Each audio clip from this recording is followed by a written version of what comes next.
Hey guys, welcome to tonight's Fuel to Finish essentials, going into carbohydrates and why carbohydrates are so important for endurance athletes and your performance as an endurance athlete. And some people might heard that low carb diets are the way to go.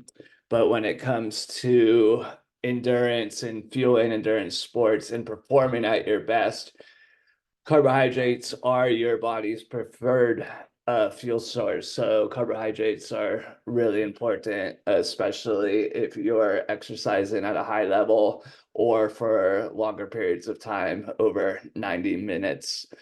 And carbohydrates are the most essential fuel source for you. I like to think of it as Pac-Man, and when you chomp on at one of the pellets, and it gives you a superpower, and you have all this energy, and you go and you kill these ghosts.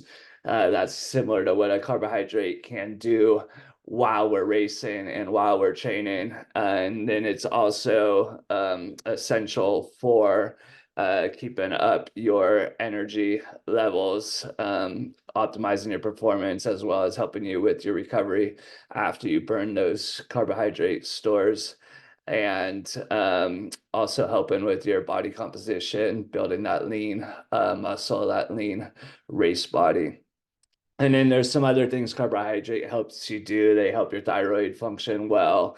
They maintain healthy sex hormones, testosterone in men, as well as estrogen and progression for women. So they're really important. They also help regulate your mood and your emotions, and they help you sleep well. So the carbohydrate is a very important macronutrient. It's not essential for um, to live, but it's really essential for performance and to live well and healthy.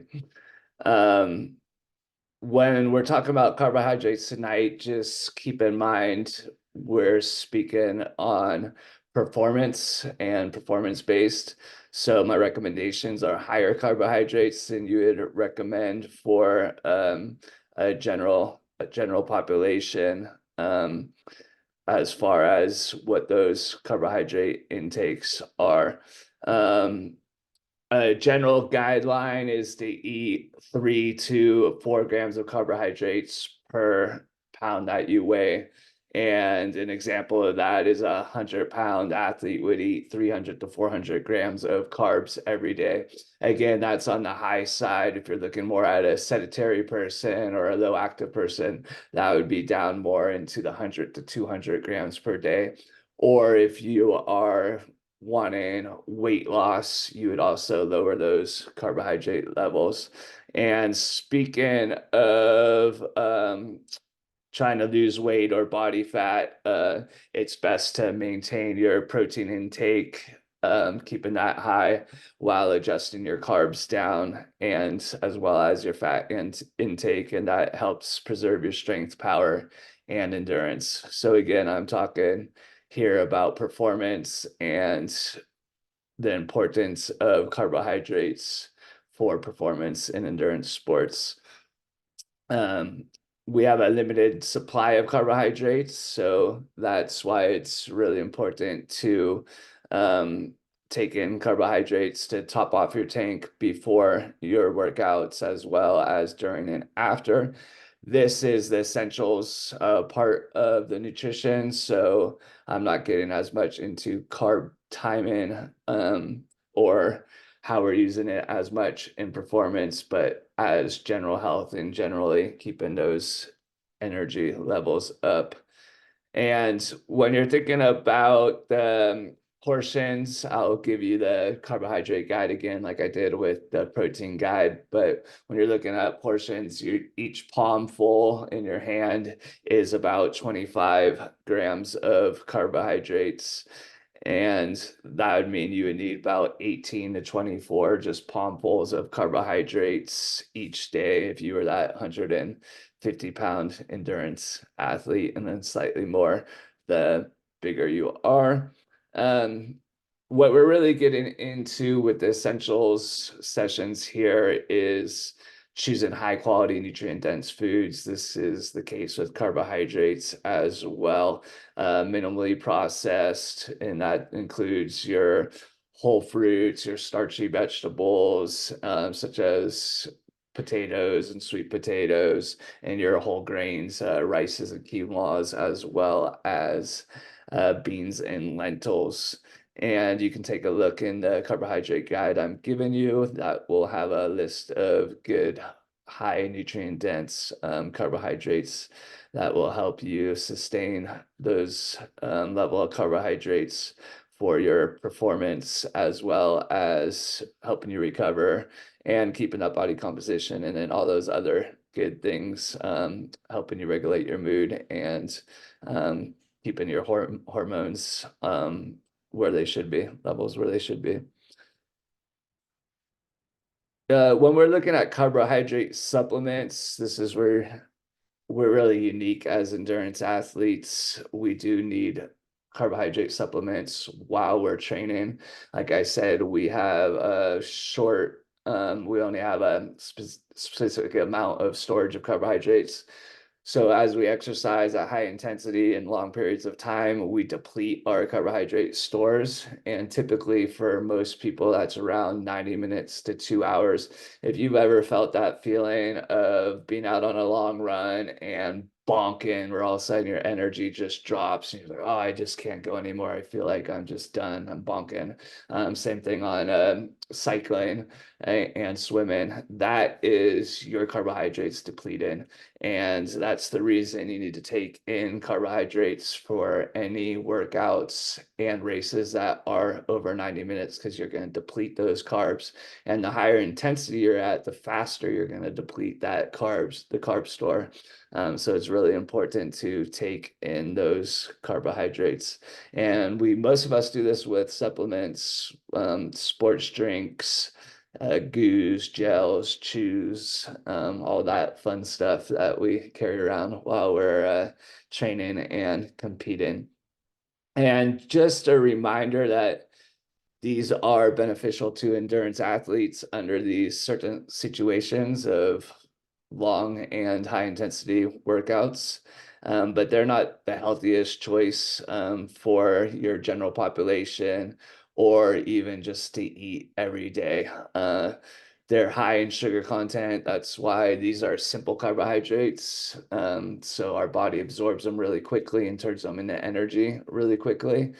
So they're high in sugar content, and definitely any excessive sugar intake can lead to weight gain, insulin resistance, increased risk of type 2 diabetes and heart disease. And that's something we need to be aware of as endurance athletes as we're taking in these sugary supplements. We don't want to overconsume when we don't want to eat them when we're not doing those workouts that are over 90 minutes or high intensity.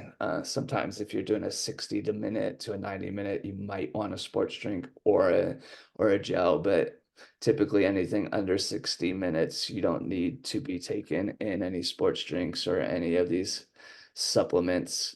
They're really specific to the exercise needs for us endurance athletes. And that doesn't align with the nutrition requirements for a sedentary or a less active lifestyle.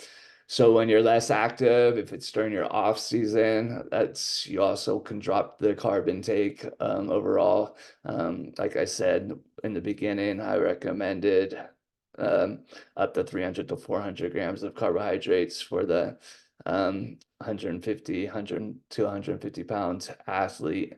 But during off season, or if you're not training really hard, if you're not training over an hour a day, you'd want to drop that down substantially if you want to meet your body composition goals. And that's, again, they're they have a high density in calories.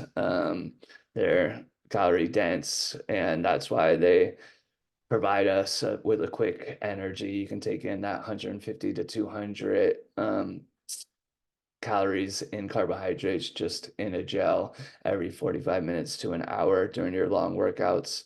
And definitely that's not something you want to be doing when you're not working out. Most of them are highly processed. That's getting a little bit better. There are a lot of nutrition supplements out there that aren't as processed, but most of them still are pretty processed. That's so we can get them into our system quick, get that energy boost, get that Pac-Man, start going and crushing ghosts and keeping our energy up and not bonking. Um, and then the same with the hydration. Hydration needs. Sports drinks are formulated to maintain hydration and replace electrolyte loss through sweat during that intense and long exercise.